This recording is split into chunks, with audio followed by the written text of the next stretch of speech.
दोस्तों, आपके ही चैनल कंचन English academy में आप सभी का स्वागत करता हूं। आज की जो स्टोरी है भगवान सूर्य देव और चंद्रमा की स्टोरी है।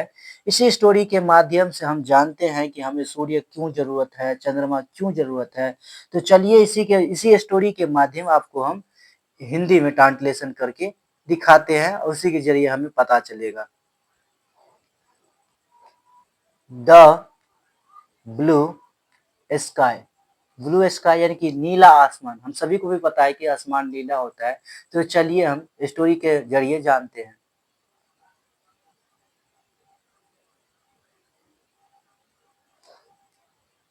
All the place above the earth's surface is called sky. Is called का मतलब होता है पुकारा जाता है। सरफेस का मतलब होता है सतह होता है। सरफेस का मतलब सतह होता है। अर्थ का मतलब धरती होता है। ये पोस्ट ऑफिस लगा है यहाँ पे का के की, तो धरती की हो गया। अबव का मतलब होता है के ऊपर। ये जो है प्लेस, प्लेस का मतलब होता है जगह, स्थान। तो ऑल द प्लेस यानी कि पृथ्वी के सतह को, ऊपर के सभी स्थानों को आकाश कहा जाता है।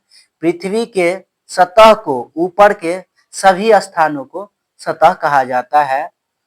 What do you see in the sky?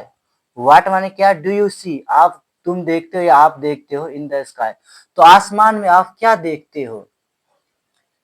During the day you see sun shining। During का मतलब होता है के दौरान, द डे यानी कि दिन के दौरान, यू सी आप देखते हो, सन सूरज को, शाइनिंग का मतलब होता है चमकते हुए, चमकना। तो आप दिन के दौरान यानी कि सूरज को चमकते हुए देखते हो। Sun the sun rises in the east and sets in the waste.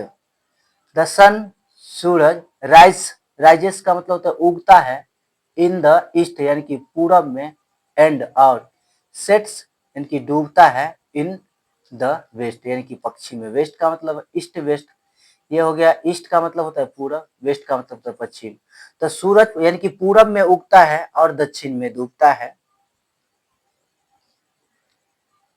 We can't live without sunlight. Sunlight का मतलब होता है सूर्य की प्रकाश। तो वी कैन नॉट लिव, हम नहीं रह सकते हैं, जी सकते हैं, विदाउट सन, बिना सूरज की। तो हम बिना सूरज की लाइट के बिना नहीं जी सकते हैं।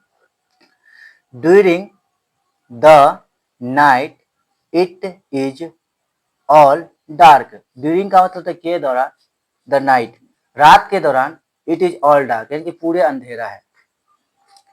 We see moon and many stars in the sky. We see हम देखते हैं, मून चंद्रमा को, एंड मैनी का मतलब बहुत सारे, स्टार का मतलब तारे को, इन द स्काई हम बहुत सारे यानी कि मैं चंद्रमा को देखते हैं और बहुत सारे तारे को देखते हैं। The moon keeps on changing its shape during the month. The sky, ये तो हो गया। द मून कीप्स ऑन का मतलब होता है जारी रखता है। चेंजिंग का मतलब बदलना। इट्स का मतलब अपने, यानी कि शेप का मतलब होता है आकार, कृति, ड्यूरिंग द मंथ यानी कि महीनों के दौरान चंद्रमा अपने आकार बदलते रहती है।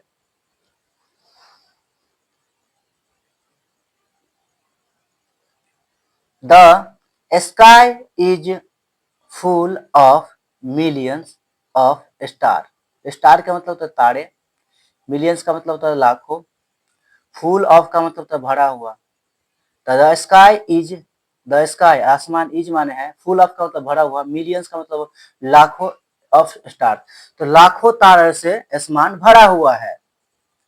They appear to be very small. Small का मतलब छोटा, अपीयर्स का मतलब होता है दिखाता है, प्रकट होता है। दे अपीयर्स वह दिखता है, टू बी वेरी स्मॉल वो बहुत छोटा दिखता है।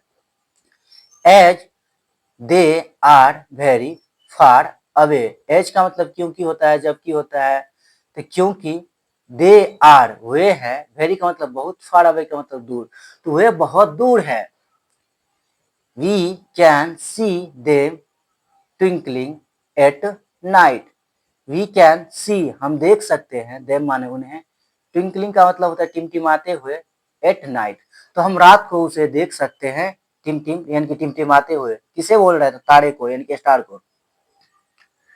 When the weather is cloudy, cloudy का मतलब होता है जब बादल नहीं छा जाता है, ड्यू टू द क्लाउड्स यानी कि बादलों के कारण।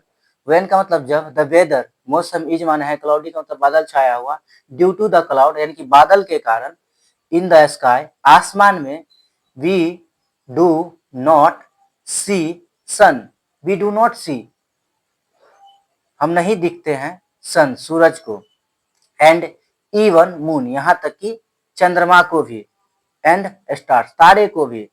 The clouds bring rain, the clouds यानी बादल, ब्रिंग माने लाता है, रेन का मतलब होता है बरसात। आफ्टर द रेन, आफ्टर का मतलब होता है के बाद, द रेन बरसात के बाद, we sometimes see a rainbow. देखिए रेनबो न्यू वर्ड मिल गया आपको, रेनबो हो गया। रेनबो का मतलब होता है इंद्रधनुष। तो वी समटाइम हम कई बार सी देखते हैं अ रेनबो, एक यानी कि एक इंद्रधनुष को। It has 7 colours in it, it has ये जो रेनबो है धनुष के लिए इट को यूज किया, धनुष के लिए। इट हैज 7 कलर्स उसके पास है यानी कि 7 रंग। तो जब देखिए रेनबो जो होता है ना, इंद्रधनुष है, जब बारिश हो जाता है, बारिश खत्म होने के बाद कभी कभी आपको भी देखने को मिला होगा, जैसे कि रेनबो धनुष, धनुष धनुष की तरह रहता है, उसका रंग 7 रंग रहता है, तो उसको हम रेनबो धनुष बोलते हैं। तो इतना ही मेरा स्टोरी था। यदि आप लोगों को अच्छा लगा हो मेरा स्टोरी, तो प्लीज लाइक, सब्सक्राइब, कमेंट करना ना भूले। Have a good day.